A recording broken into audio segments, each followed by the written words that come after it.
महाराष्ट्राच्या राजकारणात सध्या जो काही धुरळा उडालाय ना, तो नुसता सत्तेचा खेळ नाहीये. ही एक अशी पॉलिटिकल वॉरफेअर आहे जिचा शेवट काय असेल हे कोणालाच माहिती नाही.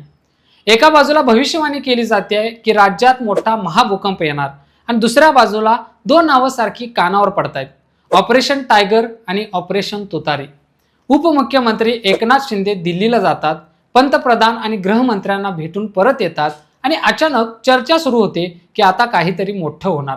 आता ही फक्त चर्चा आहे की वादळापूर्वीची शांतता? तुम्ही जर बारकाईने पाहिलं ना तर लक्षात येईल की हे सगळं एका ठरलेल्या प्लॅननुसार चाललंय.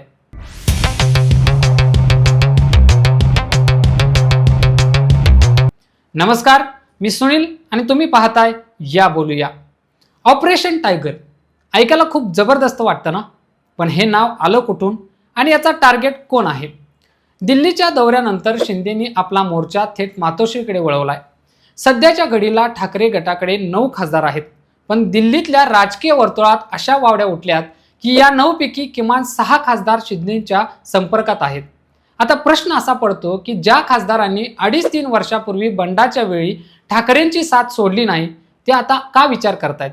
याचं पहिलं आणि सर्वात महत्त्वाचं कारण म्हणजे भविष्य. 2024च्या विधानसभा निवडणुकीत महायुतीने सत्ता खेचून आणली. 5 वर्ष आता हेच सरकार असणार हे स्पष्ट झाले. मग आपण विरोधात बसून आपलं राजकीय अस्तित्व धोक्यात का टाकायचं, असा विचार या खासदारांच्या मनात डोकावू लागलाय. तुम्ही कधी विचार केलाय का की एका खासदाराला आपल्या मतदारसंघात काम करण्यासाठी सर्वात जास्त कशाची गरज असते? पैसा, विकास निधी. आणि इथेच खरा पेच आहे. ठाकरे गटाच्या खासदारांची सर्वात मोठी तक्रार ही आहे की त्यांना केंद्राकडून किंवा राज्याकडून जो MP लॅड फंड मिळायला हवा तो मिळत नाहीये. संजय राऊत यांनी स्वतः हे बोलून दाखवलंय की विरोधी खासदारांना फक्त 3 कोटी मिळतात आणि सत्ताधारी खासदारांवर 8-8 कोटींची खेरापत वाटली जाते. आता सांगा, अशा वेळी एखाद्या खासदाराने मतदारसंघात लोकांसमोर कसं जायचं?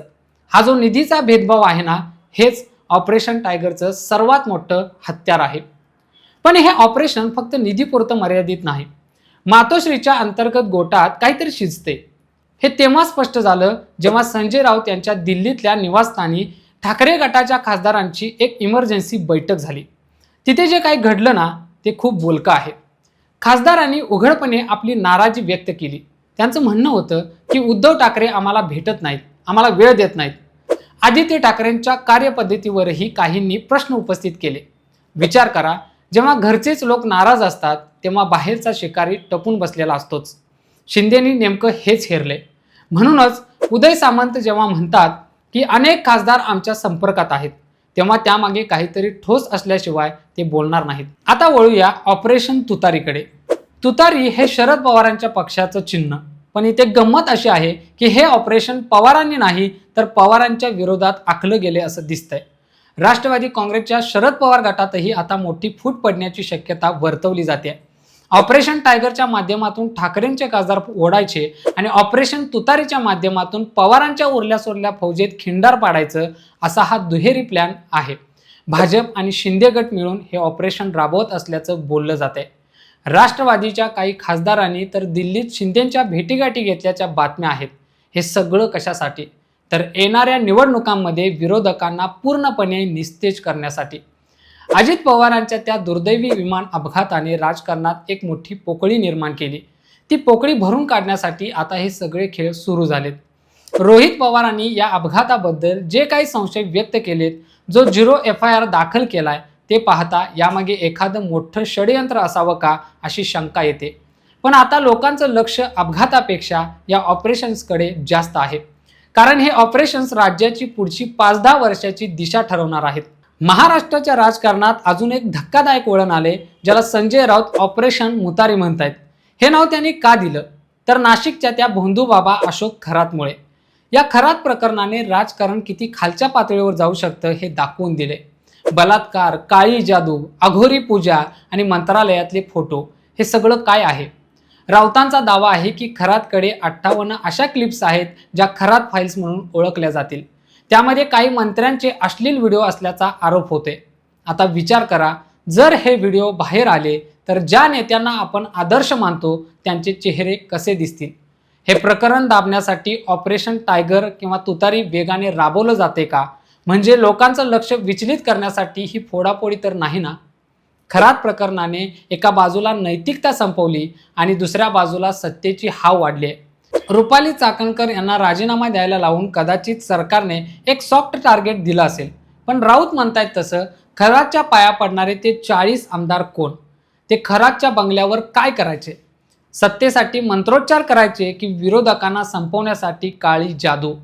जर महाराष्ट्रासारख्या प्रगत राज्यात काळ्या जादूची चर्चा विधानसभेत होत असेल तर आपण खरंच पुरोगामी आहोत का, हा प्रश्न स्वतःलाच विचारायला हवा.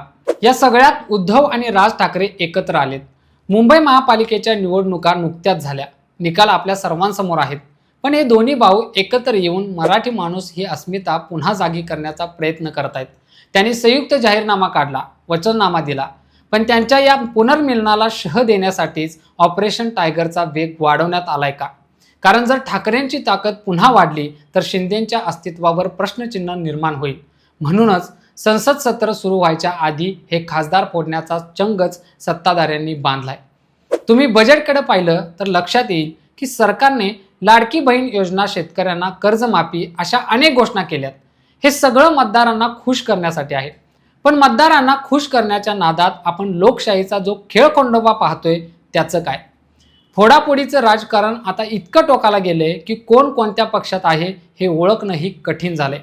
महाभूकंप येणार असं सांगणारी ज्योती वाघमारे यांच्यासारखी लोक नेमके कशाचे संकेत देत आहेत? त्यांना माहिती आहे की काहीतरी मोठं शिजतंय. ऑपरेशन टायगर आणि तुतारी ही दोन नावं फक्त महाराष्ट्रापुरती मर्यादित नाहीत. याचे धागेदोरे थेट दिल्लीशी जोडलेले आहेत. जेव्हा अमित शहा आणि एकनाथ शिंदे यांची बैठक होते तेव्हा तिथे फक्त विकासाच्या गप्पा होत नसतील, तिथे या ऑपरेशनची स्क्रिप्ट लिहिली जाते. ही स्क्रिप्ट अशी आहे जिथे विरोधकांचा आवाज पूर्णपणे दाबून टाकायचा आहे, निधी अडवायचा, नेत्यांवर ईडी सीबीआयच्या कारवायांचा धाक दाखवायचा किंवा मग खरात फाईल सारखी प्रकरणं उकरून ब्लॅकमेल करायचं. हे सगळं जर खरं असेल तर हे राजकारण नसून एक मोठी गँगवॉर वाटते. आता पुढचं पाऊल काय असेल? बारामतीमध्ये पोटनिवडणूक होणार आहे. तिथे अजित पवारांची गादी कोण सांभाळणार? तिथे ऑपरेशन तुतारी यशस्वी होईल की लोक पुन्हा पवारांच्या पाठीशी उभे राहतील? आणि सर्वात महत्त्वाचं म्हणजे मातोश्रीवर उद्धव ठाकरेंनी जो इशारा दिलाय की ज्यांना जायचं आहे त्यांनी आत्ताच सांगा, त्याचा खासदारांवर काय परिणाम होईल? काही खासदार तर आधीच आपलं सामान बांधून तयार असल्याचं बोललं जात आहे. त्यांना फक्त ग्रीन सिग्नलची वाट बघायची आहे. हे सगळं बघताना एक गोष्ट जाणवते, राजकारणातून सामान्य माणूस हरवलाय. आपल्याला सांगितलं जातं की हे सगळं तुमच्या हितासाठी आहे, विकासासाठी आहे, पण प्रत्यक्षात हे सगळं सत्तेसाठी आहे. मग ते टायगर असो किंवा तुतारी, टार्गेट एकच आहे, खुर्ची. अशोक खरात सारखा माणूस जेव्हा मंत्र्यांच्या इतक्या जवळ पोहोचतो तेव्हा समजावं की सिस्टीममध्ये कुठेतरी मोठं भगदाड पडले आणि हे भगदाड भरून काढण्याऐवजी आपण एकमेकांचे पाय खेचण्यात धन्यता मानतोय. महाराष्ट्रातल्या या राजकीय खेळाने लोकांच्या मनात संभ्रम निर्माण केलाय. कोणावर विश्वास ठेवायचा? जो नेता आज भाषणात गद्दारीवर बोलतो तोच उद्या दुसऱ्या पक्षात प्रवेश करतो. जो आज चौकशीची मागणी करतो तोच उद्या त्या चौकशीतून क्लीन चिट मिळवून सत्तेत बसतो. अशा वेळी या बोलूया म्हणताना मला भीती वाटते की उद्या बोलायला आपल्याकडे लोकशाही उरेल का? या ऑपरेशनचा शेवट काय होईल हे काळच ठरवेल. पण सध्या तरी महाराष्ट्र एका मोठ्या भूकंपाच्या उंबरठ्यावर उभा आहे आणि या भूकंपाचे केंद्रबिंदू दिल्ली आणि वर्षा बंगला हेच आहेत. ही चर्चा इथे संपते आहे, पण हा विषय मात्र इथे संपत नाही. तुम्हाला वाटत असेल की अशा घटनांचा अर्थ समजून घेणं गरजेचं आहे तर हा व्हिडिओ लाईक करा आणि इतरांपर्यंत नक्की पोहोचवा. तुमचं मत, तुमचा अनुभव, तुमचा दृष्टिकोन कमेंट्समध्ये नक्की सांगा. अशाच वेगवेगळ्या विषयांवर बोलण्यासाठी चॅनलला सबस्क्राईब करा. आजच्या व्हिडिओत इतकंच. नवीन व्हिडिओत नवीन विषयासोबत पुन्हा भेटूया. या बोलूया.